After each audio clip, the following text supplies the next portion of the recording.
Mesdames et messieurs, bonsoir. Bienvenue dans cette édition d'information. Merci d'avoir choisi le MJGS pour vous informer. Tout de suite, les titres. Clôture de dépôt de candidature pour les élections législatives à l'ambassade du Gabon au Sénégal pour la circonscription Afrique. Dakar, une destination d'études par ses multiples offres de formation, mais derrière se cache une réalité plus amère. La structure Papa Crêpe organise sa deuxième édition du Summer Food and Chill. Nous ouvrons cette actualité en politique. Les dépôts des candidatures pour les élections législatives dans la circonscription Afrique se sont achevés ce 7 août dernier. Madame Angelina Nongou, épouse Léon Berger, a officialisé sa candidature sous l'égide de l'Union nationale. Plus de précisions avec Esther Dianga et Moussa Ougombe. Le 6 août 2025, une date marquante pour cette figure montante de l'Union nationale.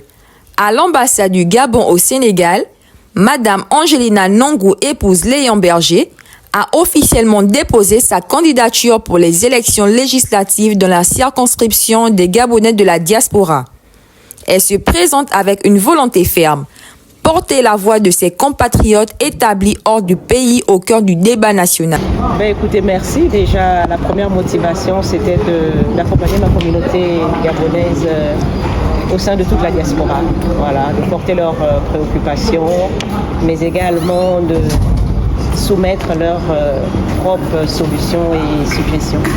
À ses côtés, des soutiens venus spontanément l'accompagner. Parmi eux, un jeune citoyen engagé qui voit en elle une opportunité pour une représentation plus juste et plus proche des réalités des Gabonais à l'étranger. Son discours est clair. Je suis là présent pour assister au dépôt de la candidature de Madame Angelina.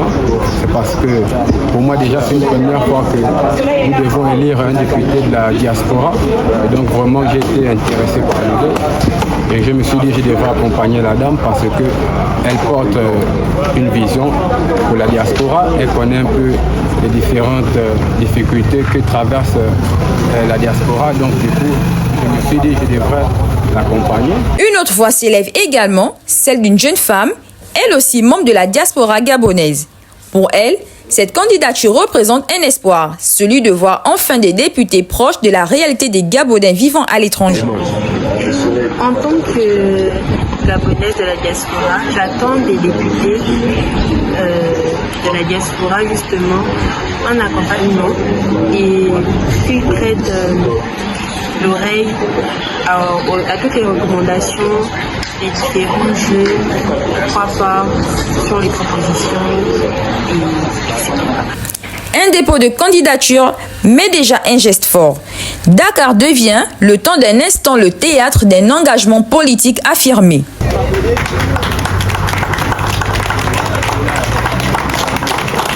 Nous poursuivons en éducation. Dakar, la capitale sénégalaise, attire chaque année des milliers d'étudiants, séduits par ses nombreuses offres de formation.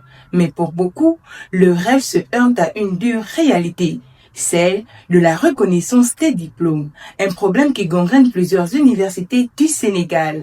Un reportage de Laïkaba et Kelly Mungengi. Leur diplôme en poche ne vaut rien. Pas au Gabon, pas non plus au Sénégal. Ils l'apprennent trop tard, parfois en voulant s'inscrire en master, parfois au moment de chercher un emploi. Ils sont bien nombreux chaque année dans la ville dakaroise, attirés par la diversité des formations universitaires et la réputation d'un système éducatif francophone. Mais derrière cette dynamique prometteuse, une réalité plus trouble émerge, celle des établissements non accrédités qui continuent de délivrer des diplômes parfois non reconnus, ni par l'État sénégalais, ni par les pays d'origine des étudiants, comme le Gabon.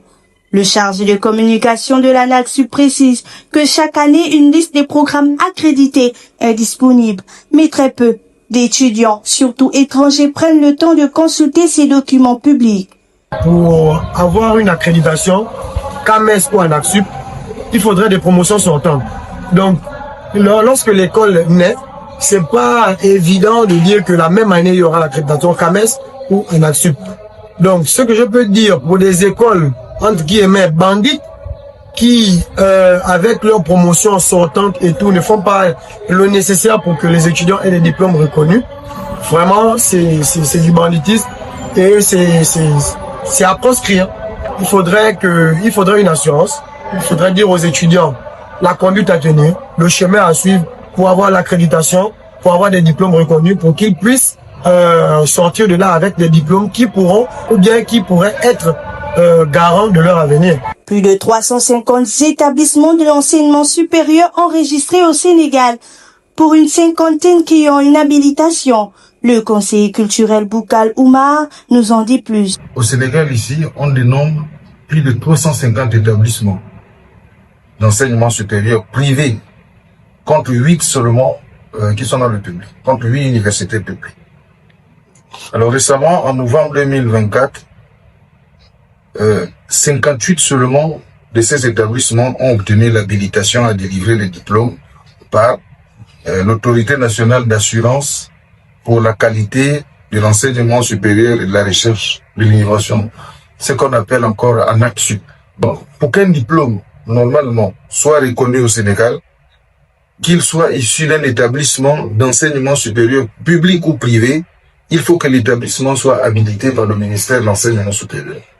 Après, justement, évaluation de l'ANAQ-Sup, qui donne souvent un avis favorable. Donc, avant d'entamer ses études au Sénégal, l'étudiant gabonais devrait d'abord passer par l'ambassade pour avoir l'information qu'il faut. Si nous n'avons pas ces informations-là, nous l'orientons directement au niveau de l'ANAQ-Sup. L'Autorité nationale d'assurance qualité de l'enseignement supérieur de la recherche et de l'innovation ANAQ-Sup a d'ailleurs rendu public un communiqué dans lequel des mesures drastiques ont été prises à l'issue de cette situation. À ceux qui s'apprêtent à franchir le pas vers Dakar, une seule recommandation, ne vous fiez pas aux apparences. Un site internet bien conçu, rapprochez-vous des services de l'ambassade. Pour une bien meilleure information, parce qu'un diplôme sans valeur. Nous fermons cette édition en culture. Le dimanche 10 août, saveur et bonne humeur étaient au rendez-vous à l'occasion de la deuxième édition du Summer Food and Chill. Du côté de Liberté 5, organisé par la structure gabonaise Papa Crêpe Gourmandise. Un événement qui a égayé les papilles. Sur le terrain, Milena Mbonzi et Justin Ogombe. Ce dimanche, le quartier Liberté 5 à Dakar s'est enveloppé d'un souffle gabonais lors de la deuxième édition du Summer Food and Chill organisé par la structure Papa Crêpe Gourmandise. Cet événement culinaire a offert à la communauté gabonaise l'occasion de se retrouver autour de plats emblématiques du pays, tels que les Nike, cette street food savoureuse, ou encore le spaghetti viande. Le tout sublimé par le célèbre vin de palme, boisson festive et incontournable au Gabon. Pour les Gabonais de Dakar, cette rencontre n'est pas qu'une simple fête, c'est un précieux moment de retrouvailles, un pont entre leur quotidien sénégalais et leurs racines gabonaises. Au cœur de la manifestation, l'organisateur partage la vision et l'esprit qui anime cette célébration. En vrai, ce qui m'a motivé à organiser ce type d'événement, c'était non seulement pour promouvoir un peu, ou du moins davantage la structure, et permettre à ceux qui n'avaient pas forcément d'événements de ce type de se retrouver, de festoyer, partager un moment ensemble. Donc l'objectif était non seulement de promouvoir la structure, mais aussi de permettre aux uns et aux autres de se retrouver autour d'un repas, d'une bière. L'ouverture à la diversité est une réussite. Des Congolais, des Centrafricains et d'autres amis venus d'ailleurs ont répondu présent, faisant du Summer Food and Chill un carrefour culturel vibrant. L'équipe organisatrice affiche une satisfaction complète. Déjà pour la restauration, déjà la fête que nous avons organisée aujourd'hui, c'était regrouper toute nationalité afin de pouvoir partager un moment ensemble et puis faire découvrir le coin aussi à d'autres personnes qui ne connaissaient pas. Voilà, c'était un peu ça quoi. Et puis créer au moins une convivialité quoi. Entre plats savoureux, rythme entraînant et esprit de fraternité, ce rendez-vous estival s'affirme à Dakar comme une étape incontournable, un lien gourmand entre les différentes communautés.